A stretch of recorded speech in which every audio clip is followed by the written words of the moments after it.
Looney, sinagot ang tawag ni Sinyo. Mukhang pwede na ring next na Looney. Pakitext mag-ready. Pakitext mag-ready. Okay, tara! So sa mga hindi nakakaalam, ito ay nangyari sa laban ni Sinyo kontra kay Poison 13. Well, bagamat hindi pa opisyal, ini-imagine ko pa lang either PSP, sunugan, or flip top ang magkasa, it doesn't matter. Dahil siguradong tatabo talaga yan kung sakaling maikasa ang Looney versus Sinyo. Tara! Pero knowing Sinyo, malaki ang possibility na sa flip top lang ito magaganap. And even though tingin ng marami na yamado talaga si Looney dito, still, hindi pa rin natin alam o nasisiguro dahil kilala naman natin ang mga MC sa tuwing nakakatapat nila si Looney ay talagang bigay todo. Magkano ba yan, Looney? Ting! Pero na lang syempre kay Zaito. Kasi wala akong practice.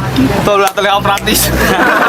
At ang isa pang mas lalo kong ikinahype dito is yung plano ni Looney na mag 3-way battle dahil according sa kanya ay hinamon nga rin daw siya ni Mot. Si Mot, hinahamon din ako. Mag-3-way kaya kami nito. Yun na, oh. Maganda mangyari, no? Well, para sa akin, napakalaki ang statement nun. Para mong sinabing, sige, kahit magsabay pa kayong dalawa. Tara! Anyway, maglaban man o hindi, si Sinyo or Looney, masaya na akong malaman na may mga balak pa silang lumaban. Kasi parang NBA lang yan, tumatanda na sila Lebron at Curry, the same kay Looney at iba pang mga old gods. Kaya talagang dapat i-cherish na ng mga fans ang bawat laban nila na parating.